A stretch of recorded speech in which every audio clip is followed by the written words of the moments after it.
दो कलाकार। ए रूनी उठ, कहते हुए चादर खींचकर चित्रा ने सोती हुई अरुणा को झकझोर कर उठा दिया। अरे क्या है? आंखें मलते हुए तनिक खिजलाहट भरे स्वर में अरुणा ने पूछा। चित्रा उसका हाथ पकड़कर खींचती हुई ले गई और अपने नए बनाए हुए चित्र के सामने ले जाकर खड़ा करके बोली, देख, मेरा चित्र पूरा हो गया। ओह, तो इसे दिखाने के लिए तूने मेरी नींद खराब कर दी। अरे जरा इस चित्र को तो देख। ना पा गई पहला इनाम तो नाम बदल देना। चित्र को चारों ओर घुमाते हुए अरुणा बोली, किधर से देखूं यह तो बता दे। 1000 बार तुझसे कहा, जिसका चित्र बनाए उसका नाम लिख दिया कर, जिससे गलतफहमी ना हुआ करे, वरना तू बनाए हाथी और हम समझे उल्लू। तस्वीर पर आंखें गड़ाते हुए बोली, किसी तरह नहीं समझ पा रही हूँ कि 84 लाख योनियों में से आखिर यह किस जीव की तस्वीर है। तो आपको यह कोई जीव नजर आ रहा है? जरा अच्छी तरह देखें और समझने की कोशिश कर। अरे यह क्या है? इसमें तो सड़क, आदमी, ट्राम, बस, मोटर, मकान सब एक दूसरे पर चढ़ रहे हैं, मानो सबकी खिचड़ी पका कर रख दी। यह क्या घनचक्कर बनाया है? यह कहकर अरुणा ने चित्र रख दिया। जरा सोचकर बता कि यह किसका प्रतीक है। तेरी बेवकूफ़ी का। आई है बड़ी प्रतीक वाली। अरे जनाब, यह चित्र आज की दुनिया में कन्फ्यूज़न का प्रतीक है, समझी? मुझे तो तेरे दिमाग के कन्फ्यूज़न का प्रतीक नज़र आ रहा है। बिना मतलब ज़िंदगी खराब कर रही है। और अरुणा मुंह धोने के लिए बाहर चली गई। लौटी तो देखा 3-4 बच्चे उसके कमरे के दरवाजे पर खड़े उसकी प्रतीक्षा कर रहे हैं। आते ही बोली, आ गए बच्चों, चलो मैं अभी आई। क्या ये बंदर पाल रखे हैं तूने? फिर जरा हंसकर चित्रा बोली, एक दिन तेरी पाठशाला का चित्र बनाना होगा। लोगों को दिखाया करेंगे कि हमारी एक मित्र साहिबा थी जो बस्ती के चौकीदारों, नौकरों, चपरासियों के बच्चों को पढ़ा पढ़ा कर ही अपने को भारी पंडिताइन और समाज सेविका समझती थी। 4 बजते ही कॉलेज से सारी लड़कियां लौट आई, पर अरुणा नहीं लौटी। चित्रा चाय के लिए उसकी प्रतीक्षा कर रही थी। पता नहीं कहाँ कहाँ भटक जाती है, बस इसके पीछे बैठे रहो। अरे क्यों बड़बड़ कर रही है? ले मैं आ गई, चल बना चाय, मिलकर ही पियेंगे। तेरे मनोज की चिट्ठी आई है। अरुणा लिफाफा फाड़कर पत्र पढ़ने लगी।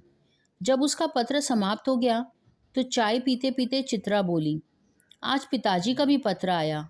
लिखा है, जैसे ही यहाँ कोर्स समाप्त हो जाए मैं विदेश जा सकती हूँ। मैं तो जानती थी पिताजी कभी मना नहीं करेंगे। हाँ भाई, धनी पिता की इकलौती बिटिया ठहरी, तेरी इच्छा कभी टाली जा सकती है? पर सच कहती हूँ, मुझे तो सारी कला इतनी निरर्थक लगती है, इतनी बेमतलब कि बता नहीं सकती। किस काम की ऐसी कला जो आदमी को आदमी न रहने दे? अरुणा आवेश में बोली। तो तू मुझे आदमी नहीं समझती क्यों? तुझे दुनिया से कोई मतलब नहीं, दूसरों से कोई मतलब नहीं, बस 24 घंटे अपने रंग और तुलिकाओं में डूबी रहती है। दुनिया में कितनी बड़ी घटना घट जाए, पर यदि उसमें तेरे चित्र के लिए आइडिया नहीं, तो तेरे लिए वह घटना कोई महत्व नहीं रखती। हर घड़ी, हर जगह, हर चीज़ में तू अपने चित्रों के लिए मॉडल खोजा करती है। कागज़ पर इन निर्जीव चित्रों को बनाने के बजाय 2-4 की ज़िंदगी क्यों नहीं बना देती? तेरे पास सामर्थ्य है, साधन है, वह काम तो तेरे लिए छोड़ दिया। मैं चली जाऊंगी तो जल्दी से सारी दुनिया का कल्याण करने के लिए झंडा लेकर निकल पड़ना। और चित्रा हंस पड़ी। 3 दिन से मूसलधार वर्षा हो रही थी। रोज अखबारों में बाढ़ की खबरें आती। बाढ़ पीड़ितों की दशा बिगड़ती जा रही थी। वर्षा थी कि थमने का नाम नहीं लेती। अरुणा सारा दिन चंदा इकट्ठा करने में व्यस्त रहती। एक दिन आखिर चित्रा ने कह दिया, तेरे इम्तिहान सिर पर आ रहे हैं, कुछ पढ़ती लिखती नहीं, सारा दिन भटकती रहती है। माता पिता क्या सोचेंगे, इतना पैसा बेकार ही पानी में बहाया। आज शाम को स्वयं सेवकों के एक दल आ रहा है। प्रिंसिपल से अनुमति ले ली है, मैं भी उनके साथ जा रही हूँ। चित्रा की बात को बिना सुने उसने कहा। शाम को अरुणा चली गई। 15 दिन बाद लौटी। उसकी हालत काफ़ी खस्ता हो रही थी। सूरत ऐसी निकल आई मानो 6 महीने से बीमार हो। चित्रा उस समय गुरुदेव के पास गई हुई थी। अरुणा नहा धोकर खा पीकर लेटने लगी। तभी उसकी नज़र चित्रा के नए चित्रों की ओर गई। 3 चित्र बना रखे थे। तीनों बाढ़ के थे। जो चित्र वह अपनी आंखों से देखकर आ रही थी वैसे ही दृश्य यहाँ भी अंकित थे। उसका मन कैसा कैसा होने लगा। शाम को चित्रा लौटी तो अरुणा को देखकर बड़ी प्रसन्न हुई। क्यों चित्रा, तेरा जाना क्या तय हो गया? हाँ, अगले बुध को मैं घर जाऊंगी। बस एक सप्ताह बाद हिंदुस्तान की सीमा के बाहर पहुंच जाऊंगी। उल्लास उसके स्वर में छलका पड़ रहा था। सच कह रही हूँ, तू चली जाएगी चित्रा। 6 साल से साथ रहते रहते यह बात तो मैं भूल गई कि कभी अलग भी होना पड़ेगा। तू चली जाएगी तो मैं कैसे रहूंगी? उदासी भरे स्वर में अरुणा ने पूछा। लगा जैसे स्वयं से ही पूछ रही हो। कितना स्नेह था दोनों में। सारा हॉस्टल उनकी मित्रता को ईर्ष्या की दृष्टि से देखता था। आज चित्रा को जाना था। अरुणा सवेरे से ही उसका सारा सामान ठीक कर रही थी। एक एक करके चित्रा सबसे मिल आई।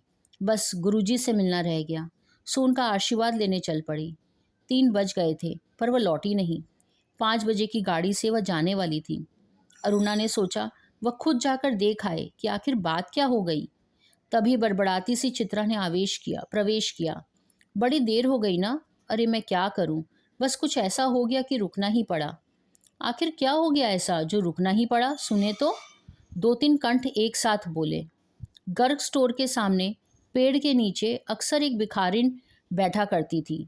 लौटी तो देखा कि वह मरी पड़ी है और उसके दोनों बच्चे उसके सूखे शरीर से चिपक कर बुरी तरह रो रहे हैं।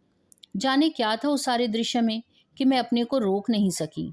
एक रफ्स का स्केच बना ही डाला। बस इसी में देर हो गई। 4:30 बजे चित्रा हॉस्टल के फाटक पर आ गई। तब तक अरुणा का कहीं पता नहीं था। बहुत सारी लड़कियां उसे छोड़ने स्टेशन भी गई, पर चित्रा की आंखें बराबर अरुणा को ढूंढती रही। 5 भी बज गए, रेल चल पड़ी। अरुणा ना आई, सो न आई। विदेश जाकर चित्रा तन मन से अपने काम में जुट गई। उसकी लगन ने उसकी कला को निखार दिया। विदेश में उसके चित्रों की धूम मच गई। भिखारिन और 2 अनाथ बच्चों के उस दृश्य चित्र की प्रशंसा में अखबारों के कॉलम भर गए। शोहरत के ऊंचे कगार पर बैठे चित्रा जैसे अपना पिछला सब कुछ भूल गई। पिछले वर्ष तो अरुणा से पत्र व्यवहार बड़े नियमित रूप से चला, फिर कम होते होते एकदम बंद हो गया। पिछले 1 साल से तो उसे मालूम ही नहीं कि वह कहाँ है। अनेक प्रतियोगिता में उसका अनाथ शीर्षक वाला चित्र प्रथम पुरस्कार पा चुका था। जाने क्या था उस चित्र में, जो देखता चकित रह जाता। 3 साल बाद जब वह भारत लौटी तो बड़ा स्वागत हुआ उसका। अखबारों में उसकी कला पर, उसके जीवन पर अनेक लेख छपे। पिता अपनी इकलौती बिटिया की इस सफलता पर बहुत प्रसन्न थे।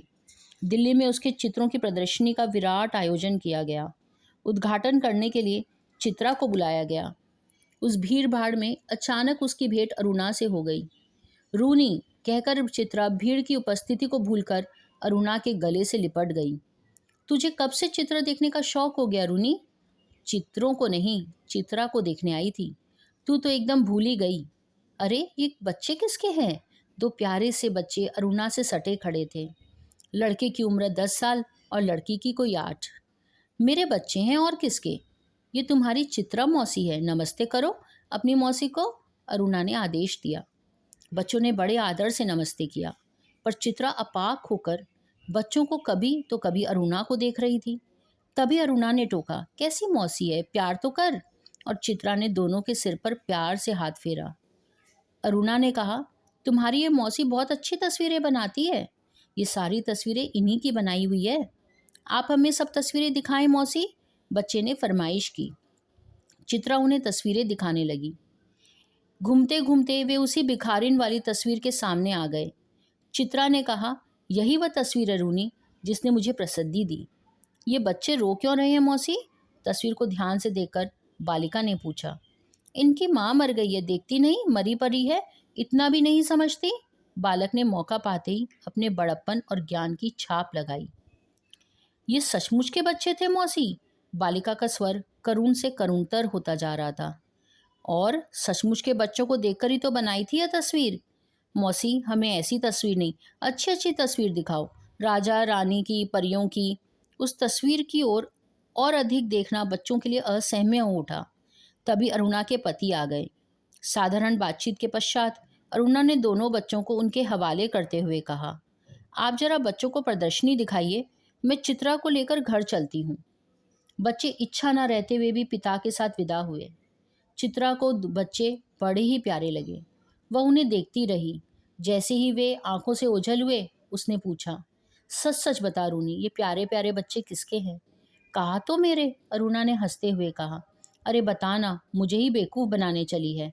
एक क्षण रुककर अरुणा ने कहा, बता दूं? और वह फिर उस भिखारिन वाले चित्र के दोनों बच्चों पर उंगली रखकर बोली, यही वे दोनों बच्चों हैं। क्या? चित्रा की आंखें विस्मय से फैली रह गई। क्या सोच रही है चित्रा? कुछ नहीं। मैं सोच रही थी कि, पर शब्द शायद उसके विचारों में खो गए।